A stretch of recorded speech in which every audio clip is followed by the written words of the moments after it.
Hi everyone, हम लोग class 9 का बायोलॉजी पढ़ रहे थे, चैप्टर 4 मानव स्वास्थ्य एवं रोग। तो हम लोग बताए थे क्या पढ़े थे लास्ट टाइम में, समय के हिसाब से रोग, समय के हिसाब से होने वाला रोग। अब हम लोग इससे आगे पढ़ेंगे कारण के हिसाब से होने वाला रोग। तो कारण के हिसाब से दो प्रकार का रोग होता है। कितना प्रकार का रोग होता है?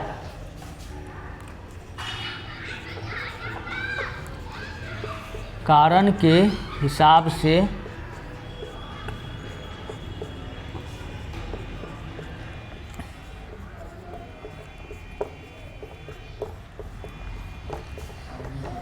दो प्रकार का रोग होता है। दो प्रकार का रोग होता है। दो प्रकार बोले कौन कौन? एक आंतरिक रोग और एक बहिर्रोग। एक होता है आंतरिक रोग, आंतरिक रोग, एक होता है बहिर्रोग।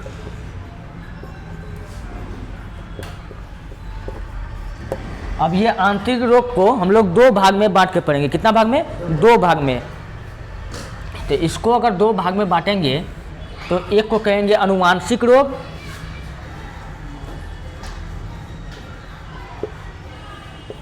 अनुवांशिक रोग, और इसको कहेंगे हार्मोन की कमी से होने वाला रोग, हार्मोन की कमी से होने वाला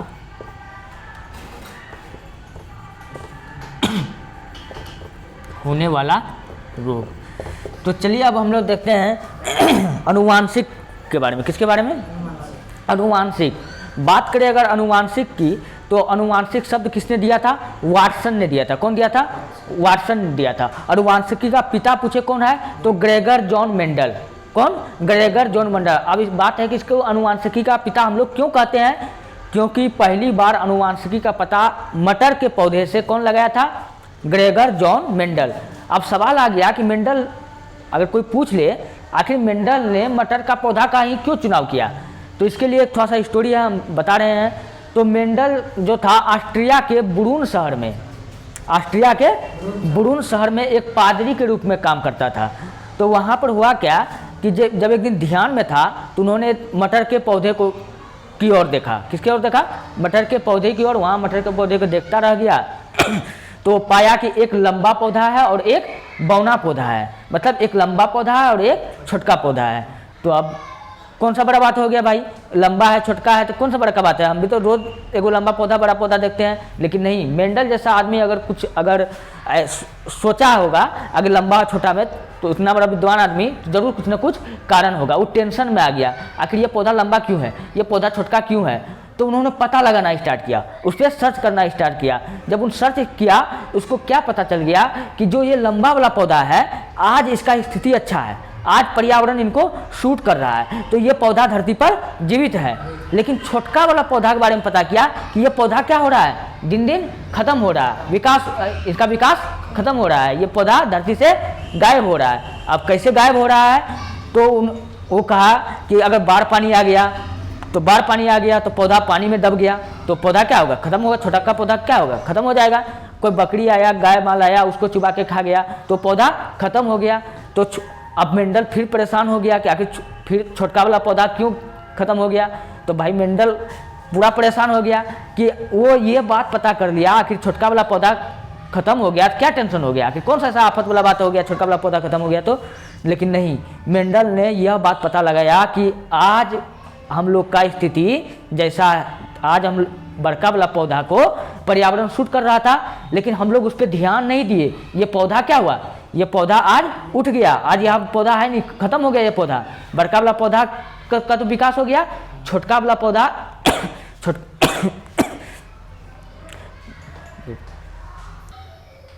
आज जो बड़ा वाला पौधा क्या हुआ कि आज बचा लिए, लेकिन छोटका वाला पौधा को हम नहीं बचाए। एक दिन ऐसा आएगा जिस दिन बड़का वाला पौधा भी उसको मौसम सूट नहीं करेगा, वो खत्म हो जाएगा। तो बड़का वाला पौधा तो हम क्या हुआ, अब खत्म हो गया, छोटका वाला तो हम पहले खो दिए हैं, हमारे पास बचेगा क्या? इंसान कुछ बचेगा नहीं बचेगा, इसलिए मेंडल ने अनुवांशिकी का प्रयोग मटर के पौधे पे किया था। तो चलिए अब हम स्टार्ट करते हैं, कुछ अनुवांशिक रोग के बारे में हम बताते हैं। जो किताब में 2 ही रोग का मात्र चर्चा किया गया है, हीमोफीलिया और वर्णांधता। हम भी 2 ही बताएंगे, लेकिन हीमोफीलिया, अनुवांशिक रोग बहुत होता है, डायबिटीज़ होता है, हीमोफीलिया होता है, वर्णांधता होता है, और वर्णांधता को हम लोग डाल्टोनिज्म कहते हैं, पटाउ सिंड्रोम होता है, डाउन सिंड्रोम होता है। इतना पढ़ाएंगे तुम लोग हो जाएगा पागल, तब उससे छोड़ो। अब जितना 2 किताब में है उसको हम लोग पढ़ लेते हैं, 2-3 जो है। तो अनुवांशिक रोग किसके किसके बारे में पढ़ना है?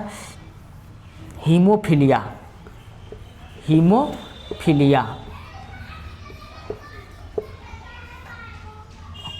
हीमोफीलिया, और एगो पढ़ना है वर्णांधता।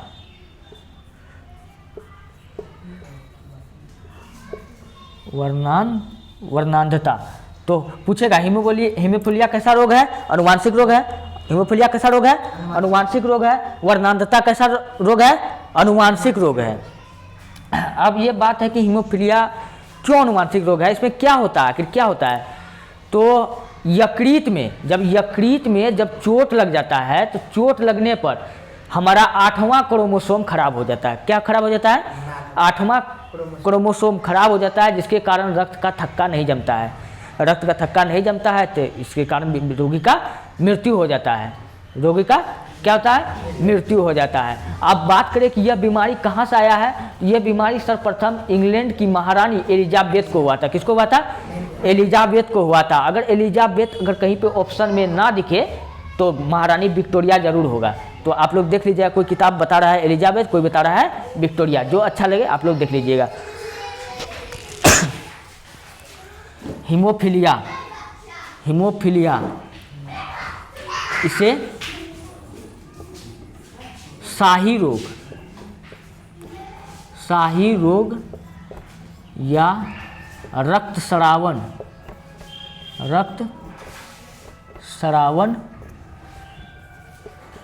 रोग के नाम से जानते हैं।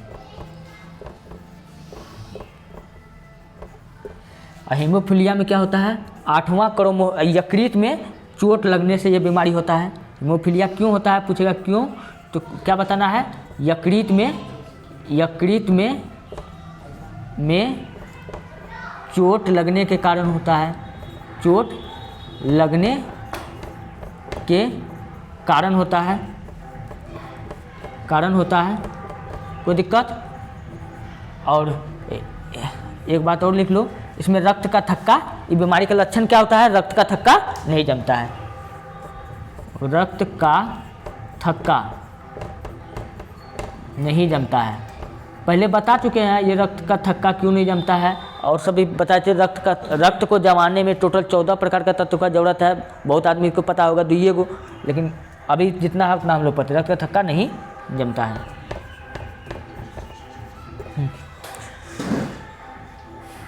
चलिए हीमोफीलिया के बारे में देख लिए। अब हम लोग देखते हैं वर्णांधता।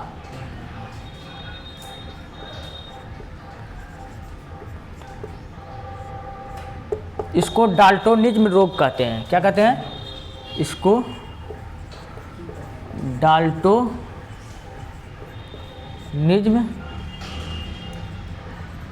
रोग कहते हैं। अब इस रोग का पहचान कैसे किया जाए?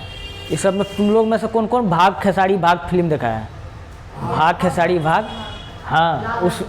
उसमें जो खेसारी लाल का कोई कलर से शायद लाल या फिर कोई ऐसा कलर था जो वो देख नहीं पाता था अच्छा तरीक़ा से, उसको डिस्टर्ब होता था उस कलर से।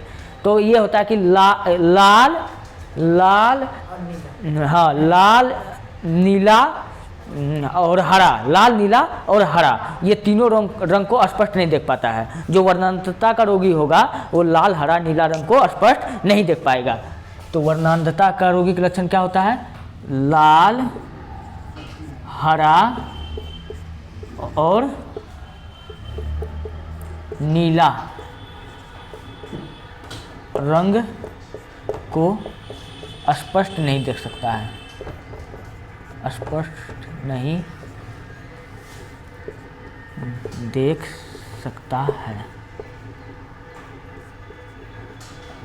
अब हम लोग देखते हैं हार्मोन की कमी से होने वाला रोग। अब इस पे चर्चा कर लिए। अनुवांशिक रोग देख लिए, अब हम लोग क्या देखेंगे, हार्मोन की कमी से होने वाला रोग। हार्मोन की कमी से होने वाला रोग।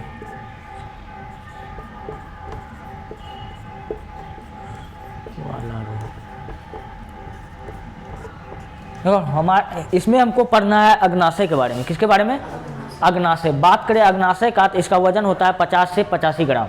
कितना होता है? 50 से 85 ग्राम अग्नाशय। अब बात है अग्नाशय किससे बना होता है, तो एक ग्रंथि से बना होता है। क्या किससे बना होता है? ग्रंथि से। अग्नाशय ग्रंथि टोटल 3 प्रकार का होता है। कितना प्रकार का? 3 प्रकार का। एक अंतःस्रावी ग्रंथि, एक बहिर्स्रावी ग्रंथि, एक होता है मिश्रित ग्रंथि। अंतःस्रावी ग्रंथि, बहिर्स्रावी ग्रंथि और मिश्रित ग्रंथि। अग्नाशय जो होता है ये मिश्रित ग्रंथि है। अग्नाशय कौन सा ग्रंथि है? मिश्रित ग्रंथि है। अगर सोचो, कॉमन सेंस की बात है, अगर अग्नाशय अगर मिश्रित ग्रंथि है, जरूर कोनो ग्रंथि से मिलकर बना होगा। तो अग्नाशय 2 प्रकार के ग्रंथि से मिलकर बना होता है। एक को कहते हैं अंतःस्रावी ग्रंथि, दूसरा को क्या कहते हैं? बहिर्स्रावी ग्रंथि। बहिर्स्रावी ग्रंथि। अंतःस्रावी ग्रंथि से क्या निकलता है?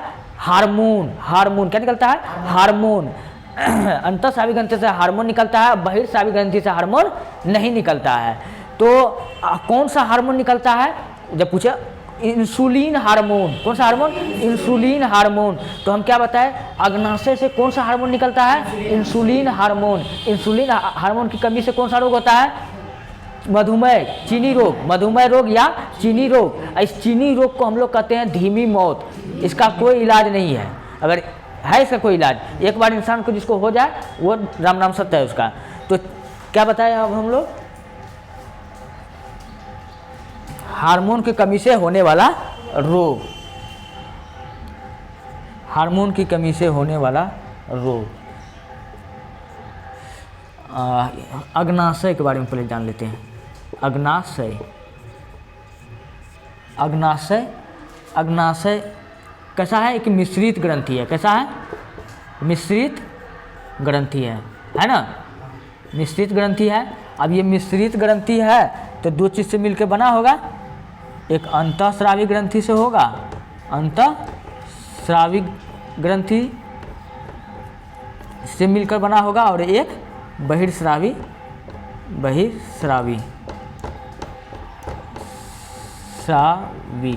ग्रंथि से मिलकर बना होगा। ऐसे अंतःस्रावी ग्रंथि से क्या बताए थे? हार्मोन निकलती है। और हार्मोन निकलती है, इसलिए हम लोग कहेंगे कि अग्नाशय से क्या निकलती है? हार्मोन निकलती है। जब पूछ ले कौन सा हार्मोन निकलती है? Insulin hormone. कौन सा? Insulin hormone. Insulin hormone. Insulin hormone. Insulin hormone की कमी से कौन सा रोग हो जाता है? इंसुलिन हार्मोन, चीनी। कौन सा रोग हो जाता है? चीनी। चीनी बोले तो डायबिटीज, डायबिटीज, डायबिटीज या मधुमेह, या मधुमेह, या धीमी मौत। चीनी का क्या नाम हो गया? चीनी, डायबिटीज, मधुमेह, धीमी मौत। तो हम क्या फाइनली क्या देख लिए? अग्नाशय से का। चलिए हम क्या बता दिए अब? इंसुलिन हार्मोन अग्नाशय से निकलती है। इसमें अगर इंसुलिन की मात्रा बढ़ेगा तो ग्लूकोज की मात्रा घटेगा। ग्लूकोज की मात्रा घटेगा, जिससे हमको कौन सा रोग हो जाएगा? चीनी रोग हो जाएगा। कौन सा रोग हो जाएगा? चीनी रोग हो जाएगा। अब इसके बाद में हम एक पढ़ते हैं थायरोक्सिन हार्मोन के बारे में। किसका? थायरोक्सिन। गले के पास से होता है। कहाँ से? गले के पास में एक ग्रंथि पाया जाता है, थायराइड। तो थायराइड ग्रंथि से थायरोक्सिन नाम का हार्मोन निकलती है। कौन सा हार्मोन निकलती है? थायरोक्सिन नाम का हार्मोन निकलती है। अगर इसका कमी से कौन सा रोग हो जाता है? गलगंठ रोग। कौन सा? गलगंठ रोग या घेंघा रोग, या इसी को बोलते हैं ग्वाइटर रोग। तो ग्वाइटर घेगा देखता है, यहाँ गले पर फूल जाता है। तो हम क्या बताएं, किसका कमी से बता? हाँ, ये किसकी कमी से होता है? आयोडीन की कमी से। किसकी कमी से होता है? तो कौन सा ग्रंथि से निकलता है? आयोडीन की कमी से। आयोडीन की कमी से होने वाला रोग,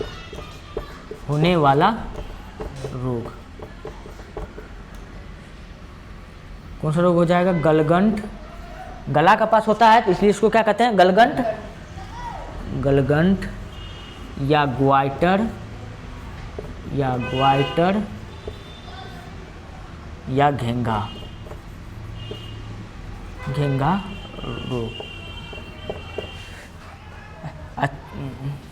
थायरॉक्सिन नाम का हार्मोन निकलता है, थायराइड ग्रंथि से थायरॉक्सिन नाम का हार्मोन निकलता है, तब जाकर के ये हमारे शरीर में किसका कमी हो जाता है? आयोडीन की कमी हो जाती है, जिसके कारण हमको कौन सा रोग हो जाता है? ग्वाइटर, घेंघा या गलगंठ रोग हो जाता है। तो चलिए हम जहाँ तक आपको बताने का कोशिश किया, अब नेक्स्ट वीडियो इसका आएगा। तब तक आप हमारे चैनल पर अगर नए हैं, चैनल को लाइक कीजिए, सब्सक्राइब कीजिए, ताकि ऐसे इंटरेस्टिंग वीडियो आपको मिलता रहे। मिलते हैं नेक्स्ट वीडियो में।